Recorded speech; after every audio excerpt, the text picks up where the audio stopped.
Olá, equalizadores e equalizadoras! Estamos aqui mais uma vez em mais um episódio do Penso Logo Equalizo, o podcast que veio para fazer você refletir sobre os seus hábitos sustentáveis.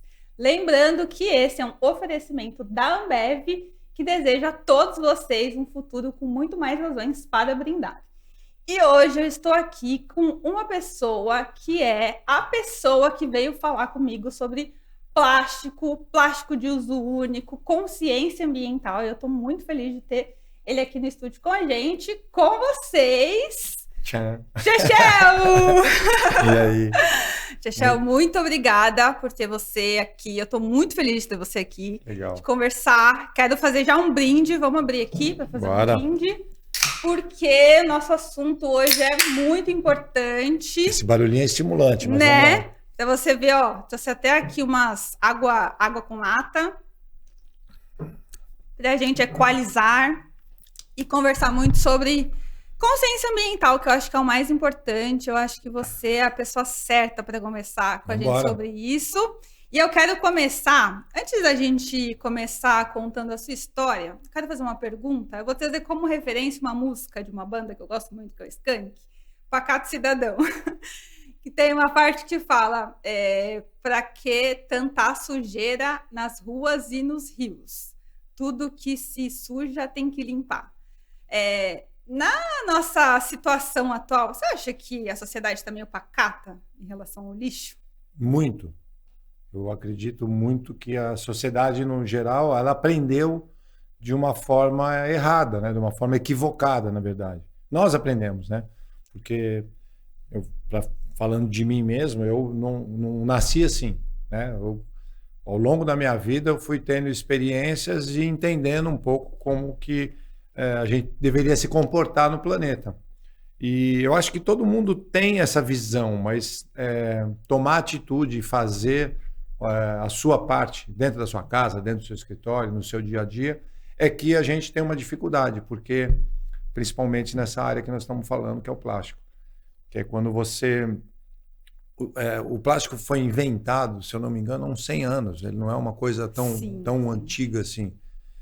E é sensacional, porque o plástico ele é barato, ele é flexível, ele é duradouro, né? Ele é um produto importante, né? Para a vida, né? Na verdade, no sentido de utilizar esse material com durabilidade e não da forma que a gente veio moldando o plástico, a indústria principalmente, veio facilitando a vida do cidadão com o plástico de uso único, que é aquele plástico que você usa durante 5 segundos ou 10 minutos e descarta ele, né? Engraçado que a maioria do plástico, né, de uso único, a gente não chega nem a usar por 10 minutos, né?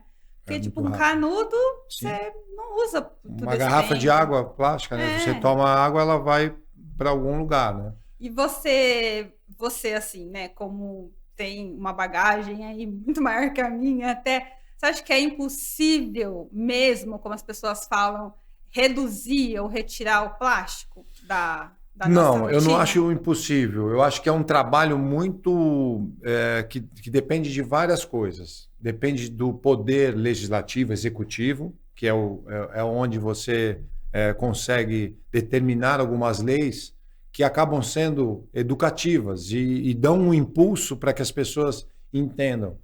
O maior problema que a gente tem, e esse é um trabalhinho que eu venho fazendo aí já há 6 anos, né, como vereador em São Paulo, de mostrar para as pessoas o problema que traz esse produto para nossas vidas. O problema que ele já trouxe, não é que vai trazer, né? A gente está... Você vai potencializando uma coisa que já existe. Está num nível muito pesado, e eu acho que quando a gente conseguir mostrar e explicar para as pessoas os motivos dos projetos, o motivo de você não aceitar, você não descartar, você mudar, quando você vai num supermercado, numa padaria, algum lugar, você ter o olhar para que você possa comprar coisas que você precisa, mas com menos embalagem. Então, esse movimento, ele é um pouco mais demorado, mas eu acredito nele, porque a gente não tem saída. Ou a gente acredita nisso, ou nossos filhos, nossos netos vão ter problemas gravíssimos no planeta, né? Então, e tem aquelas pessoas também que não estão preocupadas com o outro, né?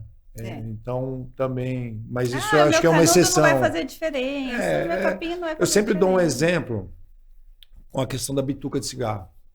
A bituca de cigarro, eu não fumo, né? Mas a bituca de cigarro, a gente vê muita gente que tem consciência, né? Que fala de meio ambiente, que critica governos, que faz movimentos que são bons, às vezes, muitas vezes, para o meio ambiente, mas na hora que ele acaba de fumar um cigarro, ele vira para o lado e joga fora a bituca no chão. Então, esse momento é o momento que o cara fala, a bituca.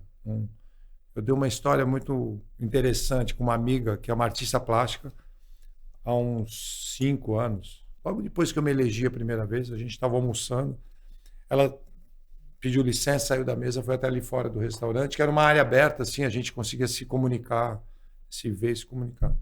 E ela foi fumar um cigarro. E quando ela acabou de fumar o cigarro, ela jogou no chão a bituca.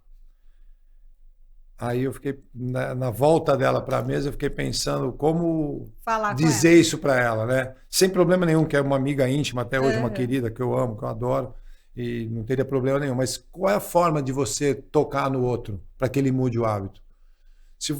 Porque a gente tem essa coisa, né? Se você falar, você não pode fazer isso, você deve ser assim, você já invade um pouco, eu acho que o pessoal lá do pessoal, a pessoa às vezes se sente agredida, se sente ofendida, porque muitas vezes a gente está errado e não aceita a correção, né? E aí ela sentou na mesa e eu falei para ela, pô, esses dias eu cheguei de viagem aqui no aeroporto de Guarulhos e, pô, é muito legal você chegar em São Paulo, você voltar para casa, né? Chegar em São Paulo, cidade linda, com tanta coisa boa, né? Essa potência que é a cidade, mas todo mundo que chega em São Paulo, por Guarulhos, tem que pegar a marginal do Tietê para chegar em algum lugar. E aí aquele rio nojento com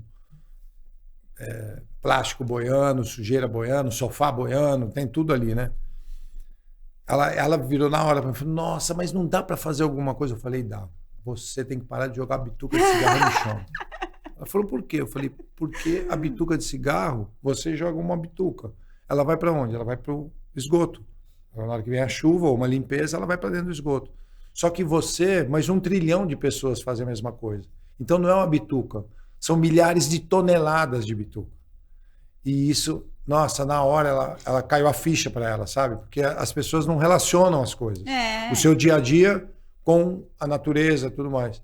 Pô, a partir daí ela comprou uma bituqueira, sempre me mostra, olha aquela bituqueira e tal. Então, assim, eu acho que a gente precisa explicar para as pessoas os motivos do não uso de alguns produtos, de usar menos outros produtos, como a água, né? Se a gente não tem economia de água, uma hora vai dar problema. Então, isso que você falou é bem interessante de falar com o amigo, né? De dar o exemplo. Eu também tenho uma história interessante com o copinho o copo retrátil, né? Eu já dei para vários amigos e teve um evento que eu fui. Na verdade, são 2 histórias. Um evento que eu fui que todo mundo ganhou copinho retrátil, ninguém usou copinho retrátil. Eu tenho o meu copo retrátil dentro da bolsa, que não sai. E aí eu me vi assim, eu era o bicho de 7 cabeças lá, né? Porque só eu tava usando. Eu falava, mas gente, ninguém vai falar que é para usar o copo, não é possível. E aí entra aquela questão da consciência que você acabou de falar, né? Parece que as pessoas estão em Nárnia, assim. Estão de cara com o problema e não estão vendo. Não, a gente vê eventos sobre questão ambiental, onde na mesa de conversa tem garrafas plásticas de água. Ridículo. Né? Então, assim, as pessoas não ligam as coisas. Né? O exemplo que a gente dá, né? Eu como na rua direto, né? Então, vem canudo ainda, de papel que seja. Né? Eu falo, não uso, ainda peço, não ofereça, deixa a pessoa pedir, se a pessoa tiver necessidade. O canudo, quando a gente fez o projeto da proibição dos canudos plásticos, a gente levantou alguns dados superficiais, mas 95% do uso do canudo plástico é adereço para bebida, é para mexer bebida. Exato. Você não precisa do canudo. Algumas pessoas têm problemas físicos que precisam de um canudo, né? Uma pessoa que tem alguma dificuldade corporal. Que aí já existe o reutilizável. E aí você tem que ter, assim, um canudo flexível até para determinados casos. Mas ele se transformou num adereço, numa coisa que virou um costume. Por que a gente não... eu lembro bem dessa época, porque eu tinha que explicar para todo mundo. Por que você não toma alguma coisa no copo direto na boca? Aí vem as justificativas. Não sei se o copo está lavado, eu não sei se quem pôs a mão, não sei o quê. E a resposta é muito simples. Se você tem dúvida do que você está comendo, está bebendo num lugar, você não deve ir nesse lugar. Pois é. Porque não é isso que vai fazer você pegar uma doença, alguma coisa. Você está dentro de um ambiente que as pessoas não cuidam da parte de trás, né? Do backstage ali do restaurante, do bar, do que quer que seja.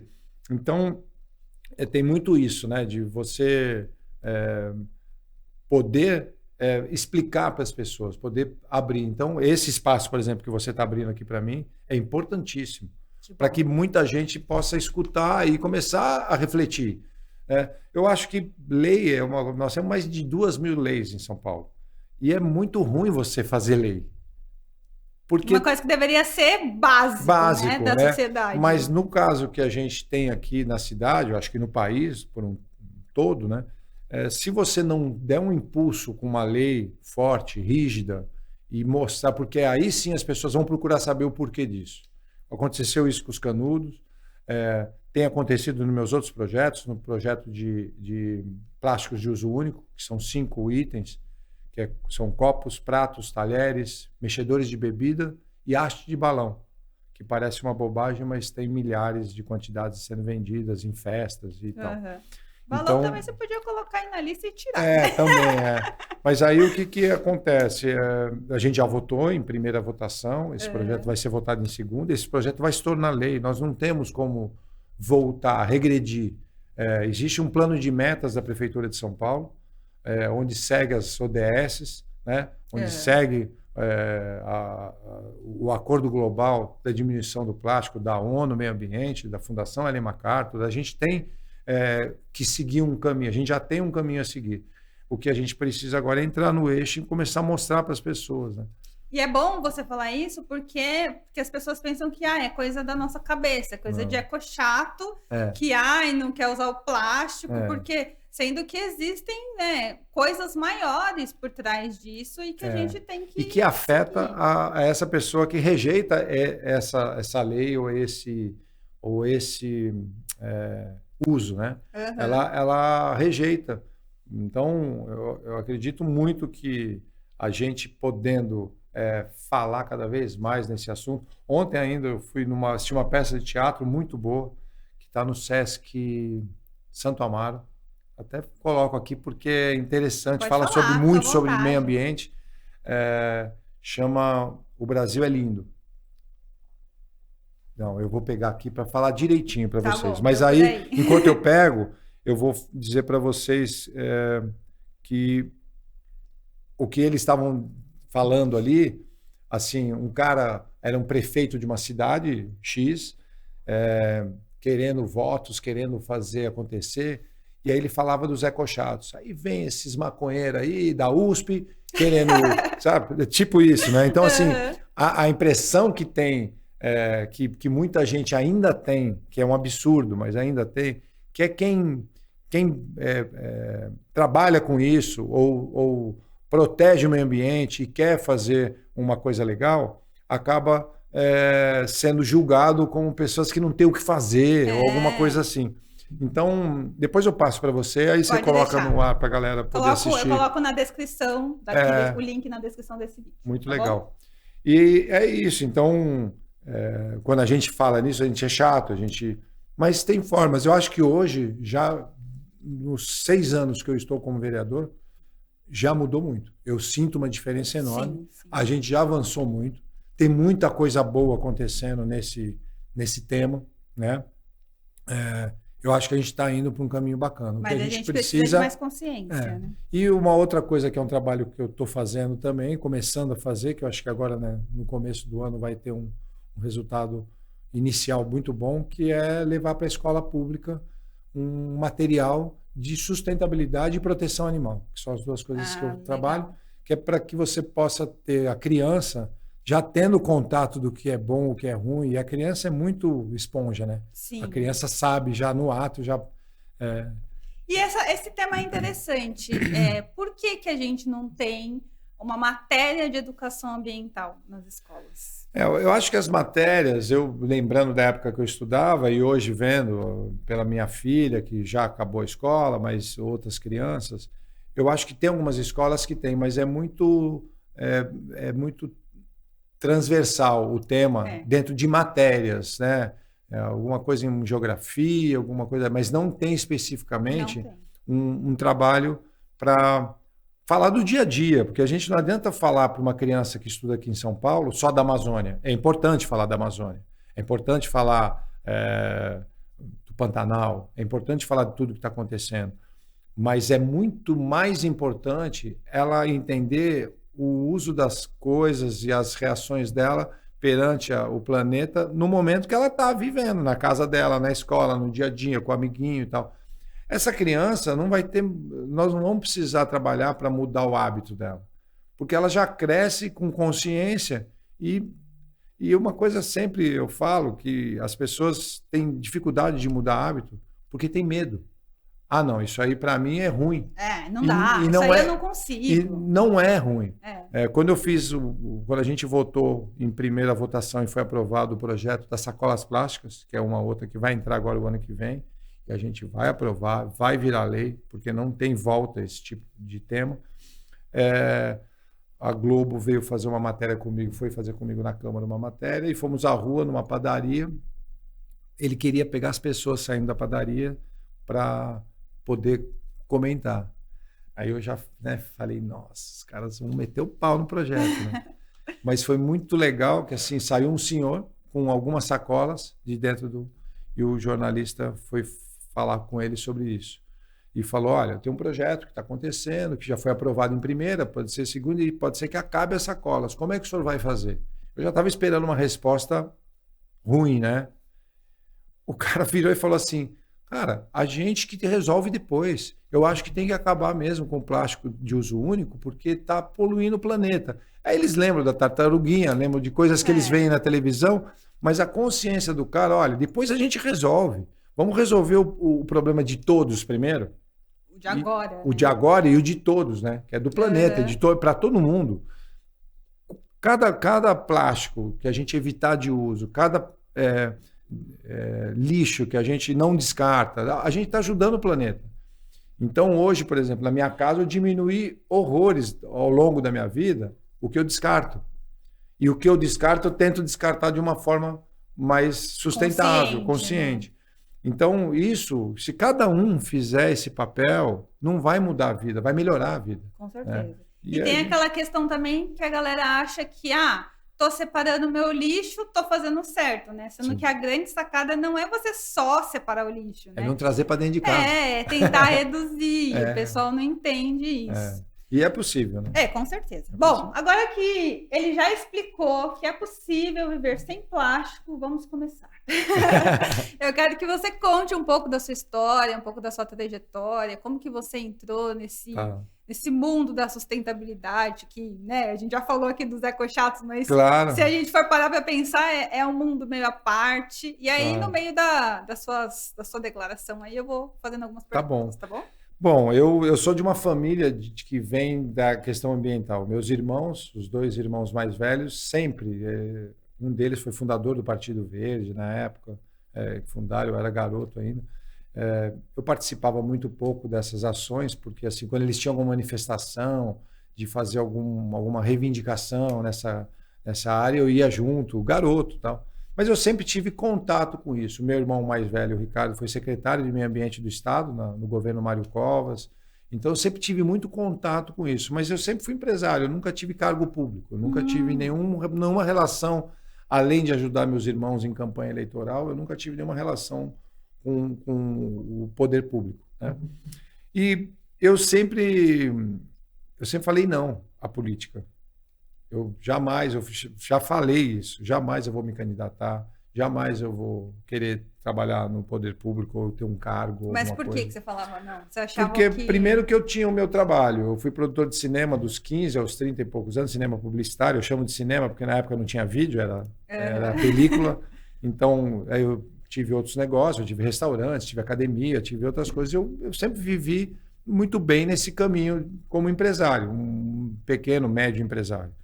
Mas aí eu sempre tive um estímulo dos meus amigos, principalmente dos meus amigos, das pessoas que conheciam o trabalho dos meus irmãos e me conhecem. Eu sempre falo que ser produtor na vida foi muito bacana porque me ensinou a fazer qualquer coisa. Eu montei coisas que eu não tinha conhecimento nenhum e deu certo porque eu fui buscar gente que conhecia aquele tema, que sabia fazer. Então eu sempre fui um articulador de movimentos para montar as coisas. E essas pessoas sempre falaram, você tem que ir, você tem que fazer, você tem que... Eu tenho um grande amigo que também foi um incentivador ferrenho, até falava com meus irmãos sem eu saber, que era o Paulo Nobre, presidente do Palmeiras. Eu fui diretor do Palmeiras, eu nasci e cresci dentro do clube, a gente teve um processo lá de 4 anos, onde eu fui diretor administrativo, e o Paulo sempre falava, você tem que ser vereador, você tem que fazer o que a gente está fazendo aqui dentro do clube, você tem que fazer fora, que a gente fez uma reformulação no clube. Só para contextualizar, claro. Explica para o pessoal qual que é o papel de um vereador, né? Tá. Qual que é a importância da gente escolher com consciência o vereador? Tá. O que faz o vereador? Claro. Só para finalizar essa primeira parte, para as pessoas entenderem. E aí eu tomei a decisão, falou, é óbvio que houve um espaço para eu ser candidato, meus irmãos, um era deputado estadual, outro deputado federal. Na Câmara Municipal não tinha ninguém atuando nesse tema, principalmente no tema da proteção animal. E aí eu resolvi encarar com alguns medos, porque eu nunca quis mudar meu jeito de ser e eu sempre tinha a impressão que a política você precisa ser aquele cara simpático em todo lugar, você precisa ser bacana com todo mundo e tudo mais. Mas você é super simpático. Não, mas sim, mas eu não mudei meu jeito de ser. Ah, tá. Se eu tiver que falar qualquer coisa aqui, eu vou falar. Se eu tiver que receber o presidente da República, eu vou tratar ele como eu trato o porteiro. Uhum. Eu não tenho... isso me dava medo, de eu ter que fazer. E eu percebi, ao longo do início do meu mandato, que eu comecei a conseguir fazer as coisas e fazer acontecer de fato, em função desse meu jeito de ser com toda a direita, a esquerda, o centro, de toda a Câmara Municipal. São 55 vereadores. 54 vereadores, a maioria sempre votou a favor dos meus projetos, me apoiam nos meus projetos, porque é uma causa que não tem partido, não tem lado. Né? E falando um pouco agora da sua pergunta de o que um vereador faz, né? O vereador tem 2 tarefas. Primeiro, fiscalizar o executivo, fiscalizar o poder público executivo municipal para ver se o orçamento está indo para o lugar correto, se os investimentos estão sendo feitos nos lugares corretos, sugerir também algumas coisas e também propor leis, né? Que é uma coisa que a Câmara Municipal faz. Né? E eu acho que quando existe no Legislativo e no Executivo, que é o vereador e o prefeito, ou os vereadores e o prefeito, tem uma ligação próxima e de conceitos parecidos, não é tudo que a gente tem a mesma opinião, né? Eu não tenho opinião 100% igual a do prefeito, e nenhum prefeito que já esteve aqui, e nem eles têm comigo. Mas sempre você tem um caminho, um encontro de ideias que é importante. Isso é muito importante para aprovar os projetos, né? E porque na Câmara um projeto, antes de ele ir para uma votação, ele passa por algumas comissões, comissão de saúde, comissão de turismo, comissão de justiça, são várias comissões. Alguns projetos têm que passar em todas, comissão de justiça, né, CCJ, alguns têm que passar em todos os projetos têm que passar em algumas comissões definitivamente e outros não em todas as comissões.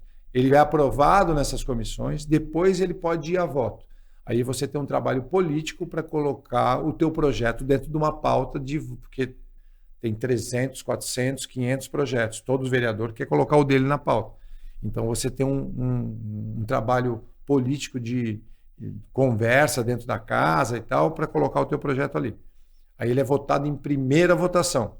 Se ele é aprovado, entre a primeira votação e a segunda votação, ele pode ser modificado, ter emendas ou pode ter alguma modificação. E aí ele vai para a segunda votação. Quando ele é votado em segunda votação e é aprovado, ele vai para o executivo, que é a prefeitura, onde o prefeito tem 15 dias para ou sancionar, que é aprovar, ou vetar o projeto, ou vetar alguns itens do projeto. Né? Aí ele se torna uma lei. Após isso, a prefeitura, o executivo, tem que regulamentar. Então, o canudo. Quem usar o canudo de plástico, o que acontece? Aí tem a regulamentação. Ele é avisado no primeiro momento, ele toma uma multa de X no segundo momento, tem uma multa maior, a última coisa é o fechamento da casa. Né? Então, aí sim se torna a lei sendo regulamentada para que toda a população possa saber e poder não infringir leis que, na verdade, elas acabam, essas leis acabam beneficiando a todos. Né? Que é para todo mundo. É isso. Então, aí voltando para a sua história, aí você entrou lá na política, né? Não queria. Antes disso, eu queria saber, quando você estava nos seus negócios, Sim. Como que era a sustentabilidade? Você já enxergava a sustentabilidade? Sim. Você tinha essa política com seus funcionários, com seus colaboradores? Sim. Como que era? Não era como é hoje. Não era. Eu aprendi muita coisa nos 6 anos que eu estou trabalhando como vereador em São Paulo.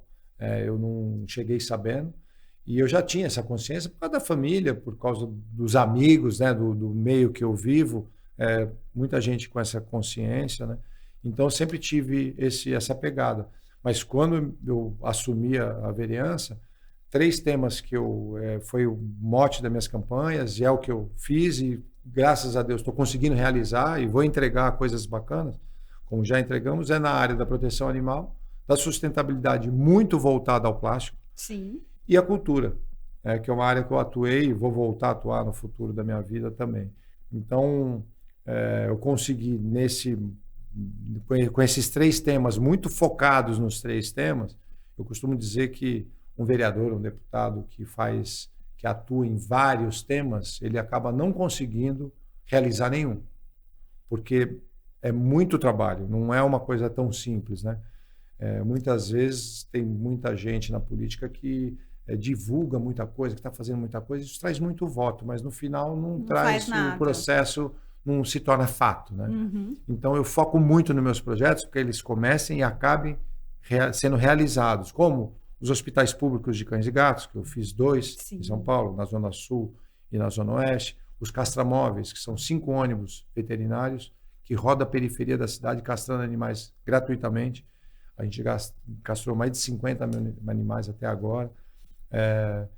Então, assim, a gente consegue fazer coisas interessantes se a gente tiver a direção focada naquele tema, para não desviar. Então, acho que aí eu consegui fazer algumas coisas e tenho conseguido entregar umas coisas bem legais para a cidade. Eu costumo dizer para o pessoal, meu time lá do gabinete, que se eu parasse hoje, eu estaria feliz.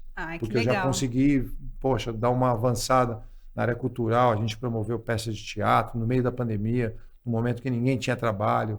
A gente conseguiu fazer virtual, conseguiu empoderar atores, atrizes, cantores, cantoras, né, com shows, com eventos. E isso é muito bom porque a gente movimenta um setor que envolve tudo, que é a cultura. Uhum. Né? E conta pra gente agora um pouco dos seus projetos voltados para o plástico, né? Para a sustentabilidade, porque tem uma frase que até virou meme, se a reciclagem, se as coisas voltadas para a sustentabilidade fossem leis, se a gente praticaria mais, né? E acho que, não sei se todo mundo tem essa consciência de que tem muita coisa que já é lei, né? E que precisa ser cumprida. Então, explica um pouco quais foram as suas ideias, como que você chegou nessas leis, né? Eu, assim, no começo do mandato, eu, junto com o meu time todo lá, que é incrível, que eu tenho uma turma muito atuante no gabinete e pessoas que têm a consciência ambiental, não é só que elas trabalham ali e fazem o que eu quero, né?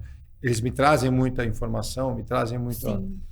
E o que eu decidi, política, misturando a política com as nossas vontades, eu resolvi fazer uma coisa de cada vez.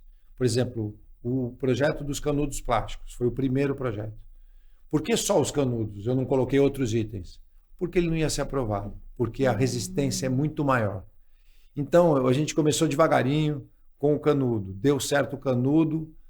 No começo, muita gente... Pô, o que esse cara está fazendo? Em vez de ele asfaltar a rua, montar a escola, ficar proibindo o canudo, não tem o que fazer, aquela história.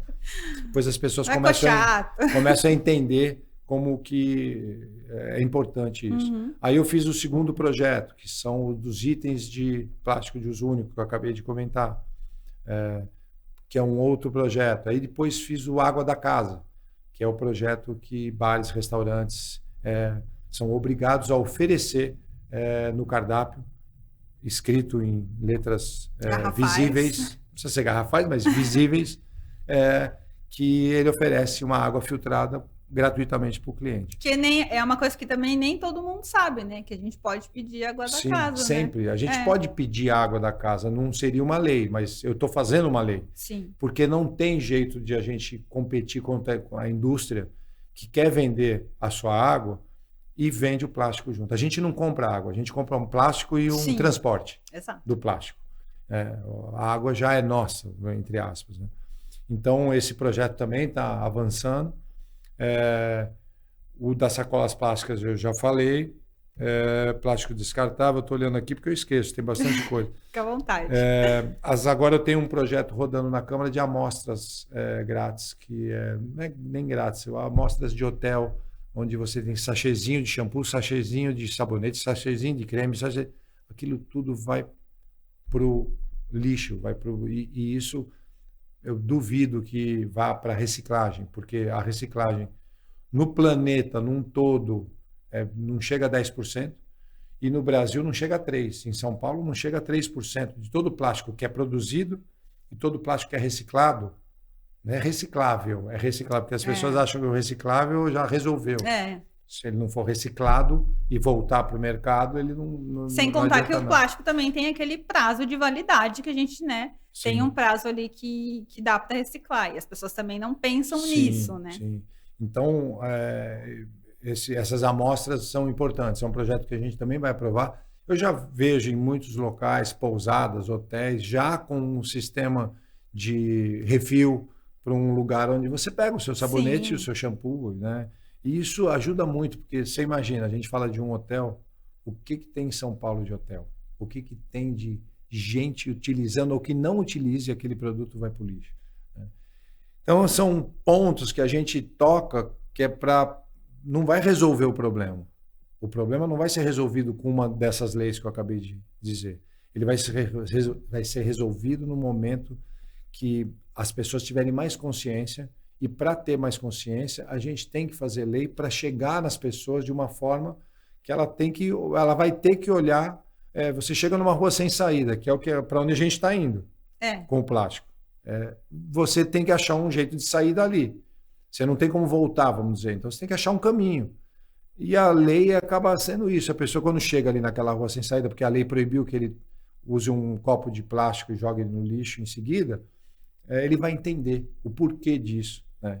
E aí a gente vai avançando. Eu acho que tem mais 2 anos de mandato aí para convencer muita gente a mudar os hábitos. É isso. E aí, quando a gente fala assim de consumo, né? Consumo consciente, uma das coisas que eu mais recebo lá na Equaliza não dá para ser sustentável porque a indústria enfia na gente plástico, que não é uma verdade, porque eu trouxe até aqui a Ambev com as águas em lata, para provar para todo mundo que sim, dá para ser sustentável, é só você ter um pouco de boa vontade, né?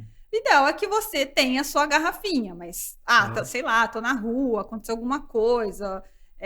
Você tem que ter uma solução. Pois né? E não é uma coisa que não tem em todo lugar, porque já tem em todo lugar e a gente sabe que tem.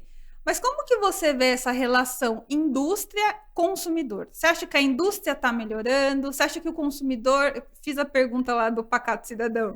Você acha que o consumidor ainda está meio folgado? Como que você vê isso? Eu acho que a indústria empurra para a gente uma decisão.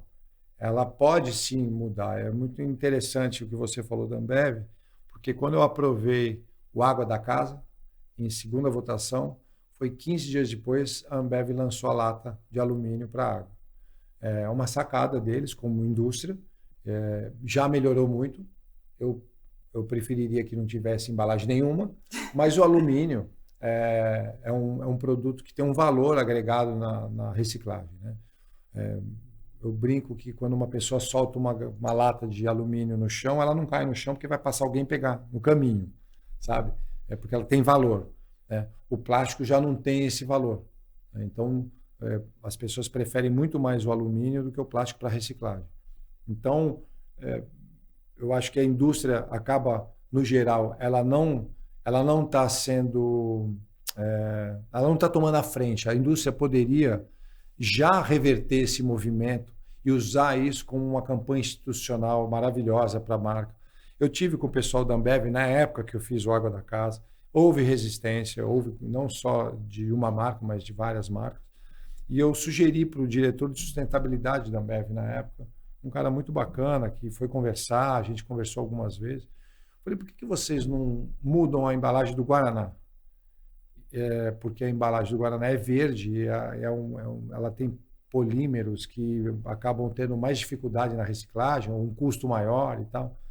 E eu falei para ele, por que vocês não mudam a embalagem para uma embalagem com fácil reciclagem, mais sustentável e façam uma campanha mundial? Ele olhou para mim com uma cara assim, sabe? Pô, a ideia é maravilhosa, mas para fazer isso, a indústria tem que investir. E eu acho que a indústria que investir hoje em meio ambiente, não só fake, né? Aquela indústria que fala, que põe um símbolo verde de reciclável numa embalagem, acha que está tudo ok. Não é essa empresa. A empresa que realmente tem consciência ambiental e que já se antecipa. É possível a indústria fazer isso. E como a indústria está demorando muito para fazer isso e também só faz quando vem alguma lei para que eles mudem o design de embalagens, né, de todo tipo de embalagem, você tem a população do outro lado que compra com os olhos, né? Isso a gente aprendeu na vida. A gente compra com os olhos, né? A gente vai num supermercado, você vê o que é mais bonito, o que é melhor e tal. Raramente a pessoa escolhe o que tem menos plástico. Você vai comprar uma pasta de dente numa farmácia, no supermercado, tem pasta de dente e vem com 4 embalagens. Qual é a necessidade disso? É de vender, porque é bonita, brilha, tal. Você tira uma, tem uma outra bonita, tal. Então, assim, eu acho que isso a indústria poderia mudar. E eu acho que a indústria está perdendo uma oportunidade, no geral, de se antecipar, né, ao processo. Acho que... Mas você disse que já melhorou bastante coisa, assim. Por exemplo, essas águas da Ambev, eu publiquei essa mudança em 2021, só agora eu consegui trazer aqui. E a Ambev, essa água exclusivamente, ela é um projeto de impacto socioambiental, não sei se você sabe. Então, além da gente comprar água que está no alumínio, ela leva água potável para quem não tem, né? Mas você não acha que essas coisas, né, esses pensamentos que no passado não tinha, agora tem, não é importante? Sim, é importantíssimo. Né? Eu acho que qualquer movimento eu estou criticando muito aqui, mas é o que eu falei. Não é uma crítica, né? Assim, eu critico porque eu acho que está muito lento. Sim, Pela necessidade que a gente tem, está muito lento. Sim. A nossa necessidade é urgentíssima. A gente tem microplástico no sangue. A gente tem microplástico no pulmão. E não é a gente que está falando isso. A ONU está falando isso desde o começo da pandemia. A descoberta do microplástico no pulmão foi feita por uma cientista brasileira, Thaís Murad, da USP, que conseguiu, junto com o trabalho, conseguiram descobrir a questão dos plásticos, de microplástico no pulmão. A gente toma microplástico hoje na água filtrada. Sim. Não estou falando dessa água, mas de uma água filtrada numa residência. Se eu não me engano, tem um número de 60% a 70% da água do planeta filtrada tem microplástico. Mas a gente ainda não sabe o que o microplástico faz com o corpo humano. A gente ainda tem estudos, já estão estudando isso, no Brasil mesmo, tem estudos sobre isso, o que está acontecendo, o que acontece com o nosso corpo ingerindo isso. Então, é urgentíssimo. Você imagina, para chegar nesse ponto de a gente ter microplástico dentro do nosso corpo, no ar, porque a gente pegou pesado. Passou dos limites. A gente passou dos limites total. né? Então, eu acho que é urgente. Então, eu só critico a demora que a indústria e que os governos também não olham de uma forma muito mais radical, como alguns países, como a França, como na África, hoje já tem países proibindo plástico de toda forma, né? Então, a gente está tendo exemplos aí que... E como as pessoas no dia a dia não têm muita informação, nós temos hoje em São Paulo um único aterro de lixo que vai se esgotar em 2, 3 anos. Nós vamos ter que exportar lixo. Agora, se você for lá e ver o que é descartado, é impressionante. De produtos que você não precisava levar para casa, você não precisava descartar. O orgânico, por exemplo, não precisaria ir para lá. Poderia ir para uma composteira, poderia ir para uma outra área. Mas aí você fala assim, vamos dividir o lixo em 3 para... ninguém quer, né? Dá trabalho, né? Pois é. Não dá trabalho. Mas um dia um sobrinho, um filho, um neto, um parente pode morrer porque está com plástico no corpo. As pessoas não ligam as coisas, né? Só quando acontece próximo. É isso. E essa questão, você falou assim, a gente não tem tanta informação, mas a gente está na era da tecnologia, né? A gente tem internet, tudo bem, vamos generalizar, mas assim, é mais fácil ter acesso hoje do que no passado. Mas para quem quer ter o acesso, né? Você tem que atingir, porque aquela pessoa que está interessada, ela já está maravilhosa. Só de ela estar interessada, ela já está incrível. Agora, a gente tem que chegar na pessoa que não tem interesse nenhum em dar um Google ali em algum tema sobre isso. Né? E como você acha que a gente consegue fazer isso?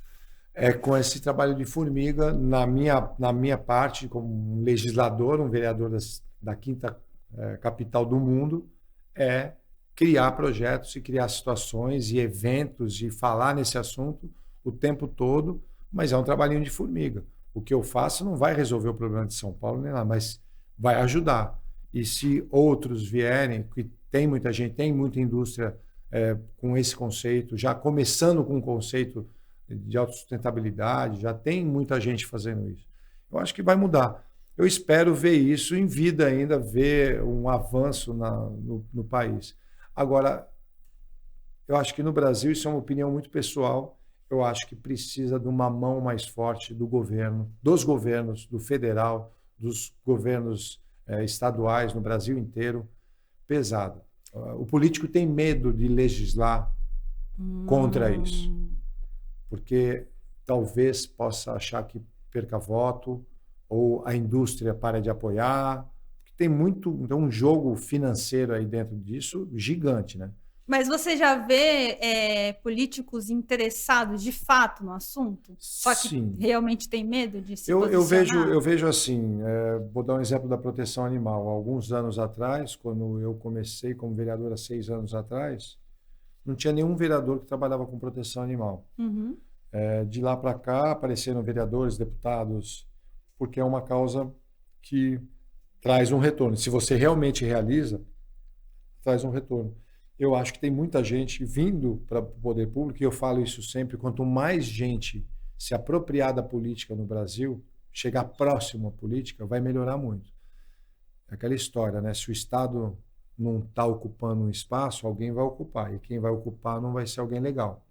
Então, você tem que ocupar os espaços para que a gente melhore. E tem muita gente interessada nisso, não só na política, mas interessada na questão de sustentabilidade.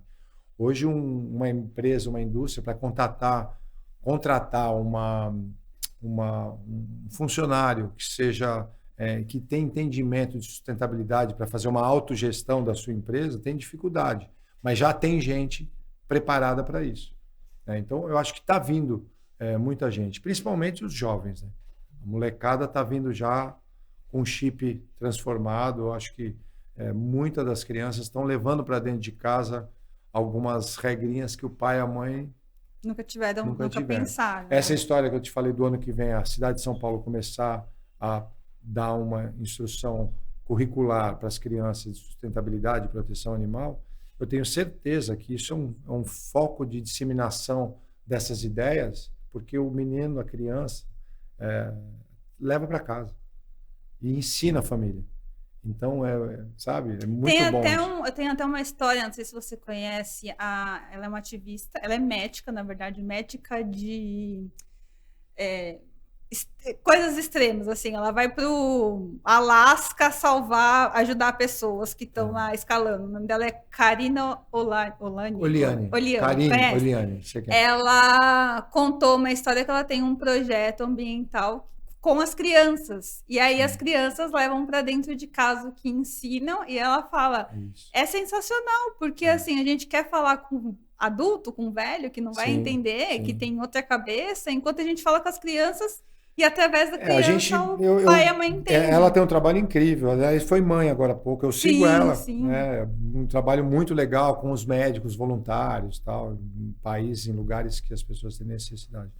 Mas eu acredito muito que esse movimento das crianças tem que ser junto com a mudança de hábito. A mudança de hábito é muito mais difícil. É muito mais difícil você falar para uma pessoa de um dia para o outro mudar o hábito dela sem ter um convencimento, uma explicação. E é difícil você chegar nas pessoas, né? Para ter esse tempo de reflexão. Né? A criança já está mais fácil, mas eu sempre digo que a gente tem que andar junto com as duas áreas. Quem já polui e os pequenininhos que vão vir aí já vem preparado para um novo momento no planeta. Uhum.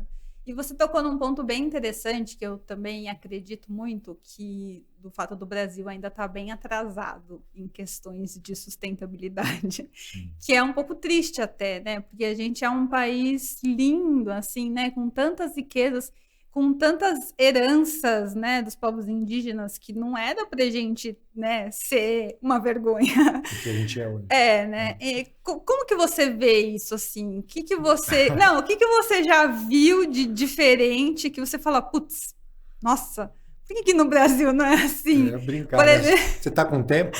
Nossa, muito! Porque hoje, eu acabei de fazer 60 anos, eu vejo o Brasil... um país muito novo. Sim, né? Gigante, potência total, porque você vê de altos e baixos, a gente passa por momentos, o país sempre volta, o país tem condição de ressurgir sempre. Mas eu acho que o que é aquela história, o que mais afeta é a nossa cultura do brasileiro de levar uma vantagem. E é uma vantagem que não é uma vantagem... O jeitinho brasileiro. Né? E não é uma vantagem que eu digo assim, a pessoa quer levar uma vantagem sobre a outra pessoa, financeiramente. A gente aprendeu a dar um jeitinho para tudo e levando vantagem em cima de um outro. Desde furar uma fila até, sei lá, coisas mais significantes. Né? Mas a gente tem um problema cultural. E aí eu vou te dizer... se a gente não tiver governos que comecem, porque não vai ser 1, 2, 3 governos, são vários governos que têm que dar continuidade. É educação e cultura. Educação e cultura, na minha opinião, e eu fui um cara que não estudei. Eu não fui um bom estudante. Eu não estudei. Como assim? Você não terminou a escola? Eu terminei o colégio, mas de uma forma eu não gostava de escola. Deixava passar. Eu era um moleque de rua. Eu era um moleque que aprendi tudo na rua. Sabe, eu não gostava de escola, eu estudei em 9 colégios, minha mãe ontem até tem 96 anos, estava contando para minha filha minhas histórias. Aí eu comecei a trabalhar cedo, assim, nem por uma necessidade, eu sou filho de uma família de classe média, nunca eu tive problemas assim, mas eu, desde molequinho pequeno, eu queria ter o meu dinheiro, eu queria ganhar um dinheiro, até tomar conta de carro num dia de jogo ali perto do Palmeiras, eu tomava para ganhar o meu dinheiro, sabe? Mas eu estou mudando, invertendo um pouco o foco. Mas eu acho que o brasileiro, a gente precisa trabalhar com educação, com cultura, e muito forte, muito forte. Todo brasileiro tem que estar na escola. Todo brasileiro tem que ter alimentação. Todo brasileiro tem que ter acesso à cultura. A partir daí, deixa com eles que eles vão se dar bem, cara. Porque a gente acaba indo para caminhos, investindo em outros caminhos. De uma forma boa até, mas eu acredito muito que se essas pessoas que estão ali tendo a possibilidade de ter acesso à escola, à cultura e arte, né? Você diminui gente em hospital. se diminui moradia, você vai construir menos moradia popular. Você como eu falo da segurança na questão do combate às drogas. É uma fortuna gigante que o mundo joga nisso e o resultado é pífio. Então, nós temos que mudar o conceito das coisas para que a gente possa mudar o país a longo prazo. Não adianta a gente querer fazer 2 governos, ter um país diferente. Mas eu acho que o Brasil tem tomado algumas cabeçadas, né? Tem apanhado politicamente, principalmente, e eu acho que a gente vai conseguir ter gente nova. E eu sempre falo, vem para a política, vem, entra. Você não pode doar todo o seu tempo, doa um dia da semana, doa umas horas, procura saber, acompanha o cara que você votou há 2 anos atrás, há 3 anos atrás, as pessoas não lembram em quem votou, e a gente tem uma arma na mão que é muito poderosa, que é o voto. Né? E a gente, ainda o Brasil, no modo geral, dispensa, acaba fazendo uma votação, muito pouca gente analisa, conhece, tem paciência de pesquisar, né? E aí é isso, acho que a gente precisa, se tiver educação, a gente não precisa estar falando nem disso tudo aqui. Né? Mas aí você falou até uma coisa interessante, você falou, eu não gostava de escola. Eu acho que o ponto não é nem não gostar da escola, né? Mas é tornar a escola mais atrativa, né? Tipo, ter sei lá, esporte, ter atividades, né? O formato da escola, hoje já tem algumas escolas, principalmente particulares, com outro método, outros modelos, né? Mas é simples, você pensar que tem 40 crianças, 40 jovens numa sala de aula, que cada um recebe a informação de um jeito diferente, mas o professor dá a mesma aula para todo mundo ali. Eu não sei se isso tem solução, mas tem a pessoa que vai pegar aquilo na hora, a entender tudo, e tem o outro que não vai entender, não é porque ele é burro, ignorante, é porque a forma que as pessoas recebem informação, cada um recebe de um jeito. Então, eu não sei qual é a solução para a educação no país, né? Mas que ela deveria ser mais atrativa, uma mudança, né? tem. Eu tive uma questão que também conta com isso que você está falando, né, do sistema escolar. Eu estudei em escola pública, na maioria dos casos, das vezes, mas tem o meu lado pessoal também. Eu não parava quieto. Era um moleque hiperativo. Foi uma época que eu lembro que depois de 3, 4, 5, 6 escolas, né, eu acabei o colégio do primeiro ao último ano em 9 colégios. Só para você ter uma ideia como eu dava trabalho.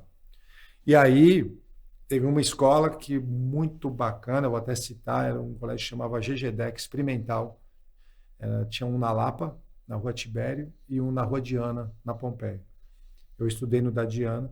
Era experimental porque era um colégio público do Estado que tinha um ginásio de esportes, tinha aula de francês, aula de inglês, aula de música, aula... Assim, aquele lugar eu me encontrei. Foi a primeira vez que o dia que eu aprontei alguma coisa, em vez de vir uma diretora me suspender, me expulsar, veio uma psicóloga falar comigo. E foi essa mulher que foi falar para minha mãe, olha, o Reginaldo, que é meu nome, o Reginaldo é um moleque muito bacana, todo mundo gostava de mim, mas eu não parava quieto. Então vocês têm que dar uma olhada nisso. Foi aí que me levaram para fazer naquela época, não existia pânico, não existia... Não existia, mas eram outros nomes. Ninguém sabia, né? Então, aí eu lembro que a médica, depois de eu ter feito um monte de exames, estudos e tal, a médica deu um resultado que eu tinha disritmia cerebral. Que hoje é pânico, alguma coisa nesse sentido, né? E me deram um remédio para tomar dos 15 aos 18 anos. Eu tomei 1 ano, nunca mais tomei. Lembro do nome do remédio, era um Tegretol. Hoje um médico deve escutar isso, deve falar, nossa, como erraram, né? Então... Mas na escola, por ter essas atividades todas, você se encontrou, é isso? Não, eu sempre me encontrava, porque assim, eu sempre fui um garoto de relacionamento. Então é aquela história, a diretora queria me matar, mas ela me amava. Porque eu era um moleque legal, eu não era um moleque ruim. Mas, entendeu? Tinha essa... Eu acho que isso fez parte da minha vida de como eu aprendi a ser. E aí eu comecei a trabalhar com 15, 16 anos, fui fazer um filme como figurante de jeans, West Top. Aí pedi um estágio, comecei a trabalhar na produção. E aí me desenvolvi profissionalmente. Cheguei a entrar na faculdade, fui fazer comunicação, porque eu fazia cinema. E no primeiro filme, que eu fiquei 3 meses fora para fazer um filme, quando eu voltei tinha que estudar tudo que eu não tinha estudado e repor as matérias. Eu falei, não. Até porque, isso, veja bem, né? O meu caso específico é uma exceção. Pessoas que saíam da faculdade vinham pedir estágio para mim para trabalhar e a gente dava o estágio, a pessoa não sabia absolutamente nada depois de ter gastado uma fortuna na faculdade e ficar 5 anos acontece muito, né? Estudando. Então eu desisti da faculdade, tranquei, parei, nunca mais fiz faculdade, mas eu acho que a vida me deu essa oportunidade. Eu falo sempre, eu não frequento igreja nenhuma, sou filho de católicos, mas Deus é bacana pra caramba comigo. Que bom, né? O cara olha por mim e me deu esse caminho sempre de uma forma muito legal. E na sua família, assim, como que é a relação, a sua família, eu digo, você falou que tem filhas, né? Eu tenho uma filha. Uma filha. Como que é a sustentabilidade, tipo, como a geração, como que é a diferença de geração, como você passou isso para ela? Você sente que ela já é uma pessoa mais consciente do que você foi na idade dela? Como que é isso? A minha filha, ela tem vai fazer agora 22 anos, dia 10, e ela estudou, isso foi uma coisa bacana, desde pequenininha, ela começou pequenininha em Colégio Waldorf. Quando ela tinha 2 anos, eu me mudei para Florianópolis e ficamos 2 anos lá. E aí ela pegou uma escolinha Waldorf, que era muito legal, tinha cavalo no jardim, tinha, né, animais, e a Waldorf traz muito esse conceito. Depois viemos para São Paulo, ela tentou uma Waldorf, mas não tinha, aqui tinha 1 ou 2 escolas bem longe do centro da cidade, e ela foi para o Vera Cruz, uma escola particular que eu acho muito bacana. E é uma escola particular que já tem uma consciência de educar as crianças ali de uma forma plural, de uma forma mais ambientalmente correta e tal. E além disso, ela tem a família. Então ela cresceu já com uma educação escolar e familiar, vendo tendo exemplos de sustentabilidade. Hoje ela comenta comigo, ela fala, ela tem uma relação de olhar e entender o que está certo, o que está errado. Mas a gente falha, né? Eu mesmo. Né? Às vezes a gente falha, né? Porque ninguém é 100% sustentável, né? Não é impossível falar, não, eu sou o dono da verdade e eu faço o que ninguém faz. Não, a gente erra muito ainda e não tem jeito de você ser 100% com esse mundo que a gente vive. Né? Porque é o que você falou da indústria e da população. A indústria, ela empurra a gente, né, para um caminho que você não tem muita saída. Às vezes você vai no supermercado, você vai comprar uma banana orgânica, ela está embalada com plástico, porque é uma lei que eu acho absurda. Alguma regra da Covisa, alguma coisa assim. Então tem uma banana que não é orgânica, que está lá solta, que você só pesa ela. Né? Eu, como faço supermercado com sacolas de lona minhas, não pego saquinho para pegar limão, eu ponho tudo no carrinho, pesa ali, eu jogo para dentro da minha sacola e levo para casa. Simples. Então, mas eu acho que a menina já está numa outra vibe, numa outra história aí, nova, e já está me ensinando, inclusive. E ela troca com você, assim, tipo, coisas que ela vê com os amigos. Sim. E que ela fica abismada. No meu caso, eu tenho uma relação com a minha filha. Eu me separei quando ela tinha 8 anos. E desde os 9 ou 10, ela veio morar comigo e mora comigo até hoje. Então a gente é muito parceiro. Sempre, todos os assuntos que teve na minha casa, com amigos tal, ela sempre participou abertamente, qualquer tipo de assunto. Nunca teve nenhuma restrição, não fala isso na frente da criança. Tá? Eu sempre fui assim. Então hoje a gente tem uma troca, a gente viaja juntos, a gente tem uma troca muito legal de informações quando aparece alguma coisa. Principalmente na questão da proteção animal, que ela ama. Vamos falar um pouco também da proteção animal, que é um tema bem interessante, né? Como que começou essa sua preocupação e qual que é a importância disso para a cidade, né? Porque, claro, né, é muito importante. Uma questão de saúde pública. Né? Hoje, a questão de pets é uma questão de cão e gato, no caso, é uma questão de saúde pública.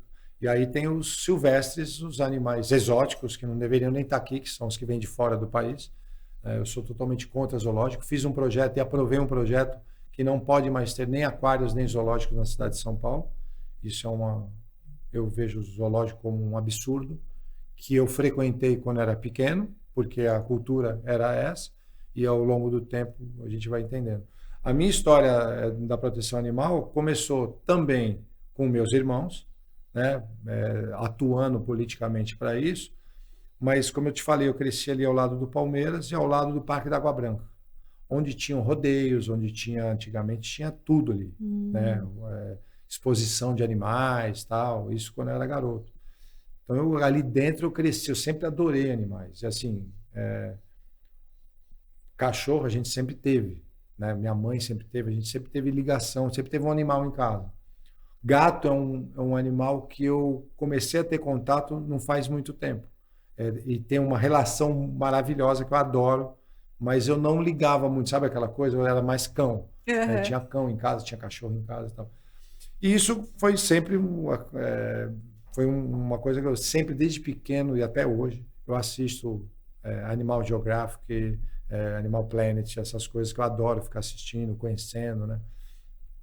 Mas aí tudo isso me trouxe o amor pelos animais. Agora, para atuar no problema, principalmente na cidade, no tráfico, que é o terceiro maior tráfico do mundo. É droga, arma e animais no mundo, né? Então isso gera um problema enorme para o ecossistema mundial e sofrimento dos animais. Nos pets... Que animal não é produto, né? Não, animal é animal, tem que ficar no lugar dele. Isso, né? Exatamente. Não tem que ficar num zoológico com um rinoceronte em 200 metros quadrados para que as pessoas possam desfrutar de ver um animal que ele nem está vivendo do jeito que ele vive ali, né? Porque ele já não é mais, ele já não é mais um rinoceronte, ele não é mais um hipopótamo, ele é um bicho que está ali. Uma exibição ali, né? Um elefante branco. E é uma vida, né? Então, tudo isso fez com que eu começasse a olhar principalmente na cidade, com animais abandonados, né? Que hoje tem muito menos nas ruas. Nas periferias ainda tem bastante, mas também tem menos. Eu sou da época da carrocinha, que os caras iam com um laço, pegavam o cachorro pelo pescoço, 3 dias, se ninguém aparecesse para ir lá buscar, eles colocavam na cama. Sabão, igual no desenho do Pica-Pau. Eles tinham esse ditado, né, que virava sabão. Matavam os bichos, né? E isso foi uma lei que um irmão meu fez, que é a proibição de eutanásia, né, nesse sentido. Isso acabou em São Paulo já há muitos anos e veio construindo esses projetos, vieram sendo construídos ao longo do mandato deles, dos meus irmãos, até chegar aqui. E eu já vinha entendendo tudo isso de uma forma... E quando eu assumi, eu criei o castramóvel, que era uma coisa que não tinha em São Paulo. Eu fiquei pensando, como que a gente faz para castrar? Porque a questão da proteção é muito ligada à adoção, à castração e à não compra de animais. Você vai diminuir o sofrimento profundamente se você atuar nessas 3 áreas. Então, eu pensei, qual é a melhor forma da gente castrar mais animais gratuitamente, mais rápido, porque já existia o sistema das clínicas conveniadas, que é muito bom, existe ainda hoje, que você vai lá, se inscreve na sua região, uma clínica conveniada, e você leva o animal e faz. Mas aí eu pensei nessa questão do ônibus, e quando eu criei isso, eu fui atrás de ônibus para ver quem transformava o ônibus, quem fazia, quem tinha, quem não tinha, quem tinha vontade de fazer. E chegamos em 8 entidades, na verdade, que São Paulo abriu uma licitação, através da minha intervenção, para contratar castramóveis para fazer a castração para a população carente das periferias dos seus animais. Aí 8 entraram, 5 conseguiram passar, porque se todos tivessem toda a documentação, tudo direitinho, todos poderiam fazer parte, não é que eu escolhi um ou outro. E escolheram 5, que passaram nos trâmites legais todos, e eles continuam e estão até hoje trabalhando. Hoje tem 3 castramóveis na periferia em São Paulo, em algum lugar, que eu não tenho aqui de cabeça, castrando, cada um castra em média 100 animais por dia. Nossa, gratuitamente. Bom. Isso faz com que diminua muito, né? Então, também fica aqui um toque para quem tem animal, castre seu animal. Não tem... eu quero pelo menos que o meu animal tenha uma ninhada para ele. Para o animal não vai mudar nada, vai mudar que para onde vão esses animais. E para onde esses animais forem, eles não forem castrados, eles vão proliferar. E aí pinta o abandono, o maltratamento com esses animais, né? O sofrimento e tudo mais. Na página do delegado Bruno, acho que você conhece, sim, né? Que sempre ele está postando vídeo de gente jogando animal fora como se fosse lixo, né? Isso é ridículo. Não, tem coisas que a gente vê que eu nem gosto de olhar. Eu também não. É muito horrível, uma vida, né? Outro dia eu vi um vídeo, o cara deu ré para atropelar um cachorro que estava deitado, gente. Sabe? Ele foi pego, eu não sei, eu acho que isso também é uma outra coisa que deveria mudar, que a punição para um caso desse teria que ser... Não é tão severa? Eu acho que hoje não. Eu não sei como é que está a lei, mas ele tem uma punição. Mas o cara vai, assina alguma coisa, responde alguma coisa, mas muito leve. Paga uma cesta básica e sai. Né? Você imagina o seguinte, você está sentado numa guia, parado, você, ser humano. Aí um carro passa por você, não gosta de você, dá ré, vira e passa em cima de você. E vai embora. Esse cara, ele vai preso. Se pegarem ele no ato, ele fica preso. Ele foi lá e matou uma pessoa e tal. Com o animal é diferente. Por quê? Por quê? Você não quer uma vida, né? Ele só não tem condição... E é indefeso ainda. Ele não tem condição de falar, de reclamar, ou de perceber que está vindo uma agressão para ele. Né? É verdade. Então, tem gente muito ruim, né? Então, mesmo. A gente tem que tomar muito cuidado. Agora, eu acho que a castração, campanhas de adoção e a consciência das pessoas não comprarem animais de raça é muito interessante também. Se você quer um animalzinho... porque o adotar e eles são maravilhosos, né? Sim. Eles são sem raça definida, mas são muito legais. Eu tenho 2.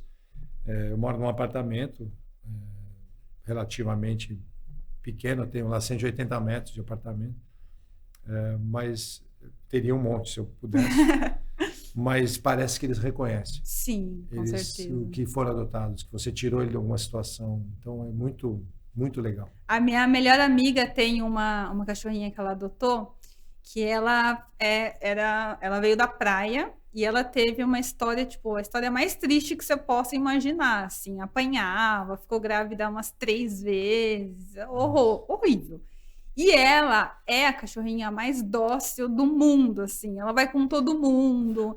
Ela brinca com todo mundo, ela faz festa... Ela continua bacana, né? Sim, ela faz festa quando vai o cara da NET arrumar a TV lá da minha amiga. É muito engraçado isso, né? Ela dorme, e assim, ela passa boa parte do tempo dormindo, e eu fico pensando o quanto ela tinha medo de dormir, né? E aí agora ela deve pensar, putz, agora eu posso dormir até o dia... Eles reconhecem quando eles estão sendo protegidos, né? Isso é muito interessante. Eu tenho uma cadela, a Millie, que ela, quando veio, ela tinha uns 6 meses, ela foi achada num galpão, amarrada, toda molhada e com um machucado na barriga, assim, grande. E aí eu falei para a menina, pode trazer que eu cuido. E aí cuidei dela e tudo. E quando ela chegou... Qualquer pessoa que chegasse perto dela, até eu mesmo no início, ela virava de costas, super submissa, assim, no chão, sabe? Assim, como se alguém fosse atacar ela e ela paradinha. Hoje já não. Se eu chegar na minha casa, ela vai pular em cima de você, vai fazer uma festa, tal, super hoje carinhosa. Ela já é feliz. Mas ela tinha a história dela foi muito ruim, né? E é isso, são vidas. Aí a gente tem que olhar igualitariamente para o humano e para o animal. Agora, vamos voltar um pouquinho na história do zoológico, que eu acho bem interessante. Conta, assim, mais ou menos por cima, o que é o zoológico, de onde vêm os animais e qual que é a diferença, que é uma dúvida que eu tenho, de santuário para zoológico. É verdade que vira santuário? Não é verdade? A questão dos aquários também, você falou. Visitar aquário é uma coisa sustentável, assim? Não é meio... Tipo... Bom, assim, primeiro, a história dos zoológicos, você sabe, não sei se você sabe, pouca gente sabe isso, os zoológicos começaram com humanos. Não sabia. Humanos com defeito físico, um anão, um cara que tinha 2,5 metros, um cara que tinha um defeito físico, eles eram enjaulados para mostrar para as pessoas. Né? Nossa. Começou com isso. Depois os reis, rainhas começaram a ter animais para dar de presente quando eu recebi uma visita e tal. Era um presente. E aí se tornou o zoológico um lugar de atração para que as pessoas das cidades tivessem contato com animais silvestres exóticos, né? Para que eles conhecessem os animais. Isso, naquele momento, umas 100 anos atrás, sei lá quantos anos atrás, talvez fizesse algum sentido. Para mim nunca fez, mas talvez para aquele povo daquela época fizesse algum sentido, né? Hoje não, já há muito tempo, existe tecnologia, existe muita coisa para que as pessoas tenham acesso à vida animal, e tenham conhecimento e tenham entendimento do que é, sem você acabar com a vida do animal. Então, você tem um zoológico em vários países, já isso acabou, né? Já não existe mais. Na Rússia, inclusive, tem um zoológico que ele é holográfico, você já viu? Então, já tem tecnologia funcionando. A gente poderia fazer isso aqui em São Paulo, né? Zoológico não, desculpa, é circo. O animal é holográfico, ele não está lá, é só a imagem dele. Circo em São Paulo, uma lei de um dos meus irmãos também, que não poderia mais ter animal em circo, isso foi feito há uns 20 anos atrás. Então, hoje, já há muito tempo, os circos que vêm para a cidade de São Paulo não podem ter animais. E a configuração de aquário zoológico desculpe a expressão, mas é uma imbecilidade.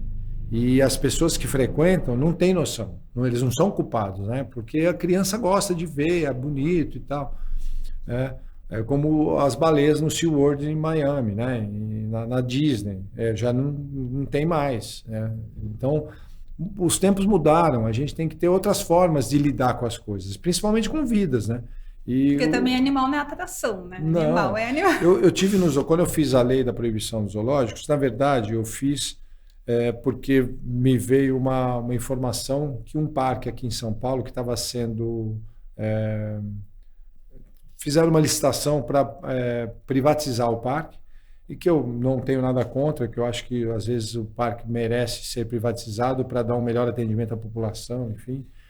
Mas que esse parque, uma das empresas que estava concorrendo para fazer o parque, eu não vou citar nomes, para não tem, já passou, não tem motivo nenhum, parece que ela tinha um projeto de fazer um aquário gigante dentro desse parque aqui na cidade de São Paulo.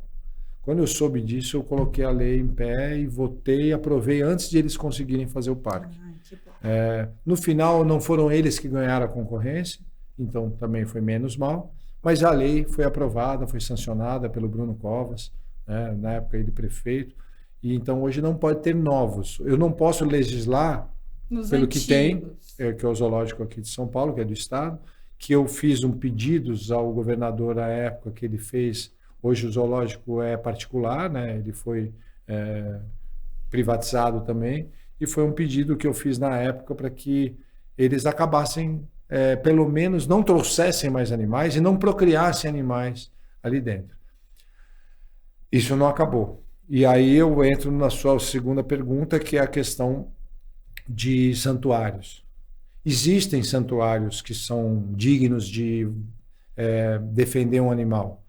Agora, existem santuários que fachada, que vende sêmen de animal, que procria, só indo a fundo, investigando, indo olhar muito próximo esse sistema.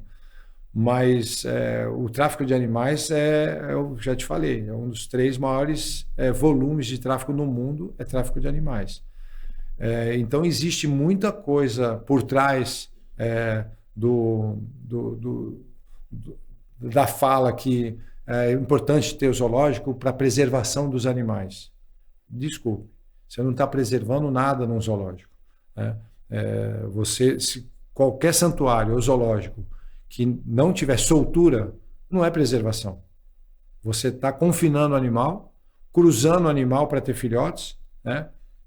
A gente teve essas girafas que vieram aí agora, e antes disso, há uns 3 anos atrás, eu vi um dado que nasceram, se eu não me engano, mais de 20 girafas no zoológico de São Paulo, que foram para outros zoológicos, foram para outros países e tal.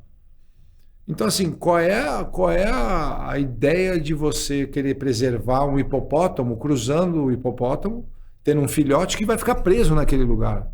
Não vai ser devolvido para a natureza. Então, se não tem soltura, na minha opinião, não existe preservação animal. E não existe sustentabilidade animal. É comércio. E tem muitos zoológicos que falam, tipo, já tentei pesquisar assim para fazer matéria, entender de fato, e ninguém nunca foi tão claro quanto você foi agora, que tem animal que chega doente, aí a gente cuida dele, e por isso que o zoológico existe. Como que você vê isso? É verdade? Então, Não é? mas se esse animal... a gente tem aqui em São Paulo um departamento do meio ambiente que cuida de animais que são resgatados na rua e tal, e eles vão ali para o Anhanguera, que é um lugar que eles são primeiro fazer uma reciclagem e depois tem o trabalho de soltura. Então, quando tem trabalho de soltura, você pode regenerar o animal, que ele está doente, está com um problema, você tenta... e existem técnicas que eu não conheço, porque eu não sou veterinário, mas existem técnicas muito importantes que, por exemplo, quanto menos o ser humano aproximar daquele animal que ele está cuidando para a soltura, vai ser melhor para o animal. Se você, que eles dão até nome para os bichos. Se você começa a fazer carinho, começa a ter relação com o animal, do humano com o animal, você vai atrapalhar na soltura dele, porque você mexe com o ecossistema dele, né? Para que ele possa caçar, possa sair, porque ele está sendo alimentado por você, ele está sendo, então, principalmente filhote, né? Então, eu acredito que se a gente não tiver uma consciência com animais, da mesma forma que a gente tem com a sustentabilidade, com o meio ambiente, é muito linkado esse assunto, né? Muito, muito potente e muito precisando muito de mudanças nessas áreas de conceitos, de entendimento sobre isso. E você acha que, por exemplo, se a gente for fazer um comparativo aqui, né? Eu queria muito ver, né, ter contato com a natureza, ver os animais. O safari, ele sei lá, ele é mais sustentável do que se você vai no zoológico. Lógico que nem todo mundo pode fazer safari. Isso é uma viagem que eu quero fazer. Eu quero ir para a África. Eu nunca tive esse contato, mas eu acho que é isso. Que na África tem parques fechados de milhares de quilômetros quadrados. E o animal onde os animais eles estão soltos, na verdade, na floresta. E as pessoas vão de carro conhecer e ver. Eu acho que esse tipo de visitação é super tranquilo. Você está indo na casa do animal. Você não está prendendo o animal numa jaula para... Né? Inclusive, a gente teve aquele filme, aquele documentário sobre o cara dos tigres, dos leões, lembra? Eu não lembro o nome agora, mas o cara... Eles propagavam que era uma situação de preservação, mas era só sacanagem, só coisa ruim para o animal, e aí foi descoberto e tal. Tem ainda muita gente nisso, né? Tem o problema da caça, que existem, né? No Brasil, inclusive, né? Caçadores, né? Que saem para caçar, e isso é um absurdo, você caçar uma onça parda no interior de São Paulo. Isso é um crime enorme, que elas estão em extinção e precisam ser cuidadas, e não tomar um tiro e sair numa foto, né? Temos essa ignorância, vou dizer assim, mas eu acho que o mundo está mudando muito. Eu vejo que, não sei se foi na Espanha, que já estão acabando com as touradas. No México, algumas cidades já proibiram touradas, né? As touradas, na minha opinião, são uma coisa que a gente viu a vida inteira. Aí fala, não, é uma questão cultural. Tudo bem, vamos mas acabar com essa cultura aí, essa cultura, né? É ruim. Essa cultura mata, né? Porque o touro, no final da apresentação dele, ele é morto, né? Então não tem sentido. Rodeio para mim também não tem sentido. Eu acho que tem uma cultura, mas tem até já o touro mecânico, né? Não precisava a gente tem que pensar em alguma coisa para preservar, na verdade, a vida animal. Eu acho que tem mudanças, estão vindo com coisas legais aí nas áreas que a gente está falando. Tem melhora, mas o vácuo que a gente deixou de coisa ruim, né? Eu falo, todos que vieram atrás da gente e nos ensinaram dessa forma, deixou um big problema para a gente resolver. Então vocês entenderam, né? Aquário e zoológico não é um passeio sustentável. Existem outras maneiras da gente ter contato com a vida animal, sim, né? Descobrir o animal, não pelo zoológico, sim, e não pelo aquário, por favor. Eu costumo dizer que o pássaro é um exemplo disso, né? Pássaro em gaiola, para mim, é um crime. Nossa, nem fala. Então, por que você não pega um binóculo, vai num parque qualquer de São Paulo, senta e começa a apreciar os pássaros, né? Então você vê o animal em vida livre, não dentro de uma gaiola, né? Isso é muito ruim. E ninguém gostou de ficar enjaulado na pandemia. Não, né? Isso foi o momento que a gente entendeu tudo, né? Pois é. Como é que... E você vai no zoológico hoje, você vê animais girando em 8. o urso polar dentro do aquário vivendo num ar-condicionado e andando para lá e para cá. Ele tem que andar 40, 50, 100 quilômetros por dia na neve para buscar comida, que é a vida dele. Não, ele está ali preso naquele lugar. Você imagina um urso gigante dentro de uma área de, sei lá, nem 500 metros quadrados. E gerando mais problemas ambientais, né? Porque... Sim. Imagina se você for avaliar tudo, o todo, é muito problema que isso gera. E fora que o principal é que tem um animal vivo, né? Ali. Por que não leva ele para a terra dele, deixa ele viver? Né? Ah, não, é preservação. Aonde? Que tipo de preservação? Preservação do dinheiro no banco que a pessoa está ganhando. Exato. Essa é a preservação, né? Comércio. Olha, Xixel, eu adorei a nossa conversa. Acabou já nosso tempo aqui, mas a gente falou sobre várias coisas. Eu acho que essa nossa conversa aqui, se a gente conseguir impactar uma pessoa, duas pessoas, já tá bom. Que essa pessoa compartilhe o vídeo, que mande para a família, né? Deixa aqui o like. Se ficou com alguma dúvida, manda comentário aqui que a gente passa para ele responder. E eu só quero agradecer. Seu trabalho é muito inspirador, assim. Eu espero que, né, isso se perpetue, que outras pessoas venham e que queiram fazer como você. Foi uma honra poder conversar com você, discutir esses assuntos que, assim, eu amo e odeio, que eu acho que ninguém mais tem que usar plástico. Não vou dizer, eu sinceramente não digo que é impossível, porque eu acho que, igual a gente falou, né? Comparado ao passado... A gente vai continuar usando plástico, mas o plástico que dure, que perdure na natureza. Não o plástico que é de uso único. Eu acho que a gente só precisa de um pouquinho de boa vontade para que as coisas aconteçam. Muito legal, obrigado, muito bacana. E esse papo aqui, como você falou para os seus ouvintes, toca esse papo numa mesa de bar, cara. Toca esse papo na mesa da família. Esse papo que a gente está tendo aqui... É isso, é muito legal. A gente consegue estimular as pessoas a conversarem sobre esse assunto. Isso é importante. É isso. E sempre que você quiser voltar, nossas portas estão abertas. Só chamar que a gente vem. Para falar de qualquer outro assunto voltado à sustentabilidade. Muito se quiser indicar convidado também, que você acha que vale a pena conversar, pode convidar, pode indicar. Vamos, a assessoria ali, meu time ali conhece gente pra caramba, importante, bacana. Você falar do microplástico, por exemplo, trazer... cientistas, né, pessoas que estudaram o assunto, que tem... Muito legal, a hora que você quiser. Então tá bom. Obrigado. Então, obrigada, gente. A gente fica por aqui. Lembrando que esse podcast foi um oferecimento Ambev. E já deixa aí o seu like, deixa o seu comentário, se inscreve no canal, por favor. Compartilha esse vídeo e vamos atualizar. Um beijo e até o próximo vídeo. Tchau.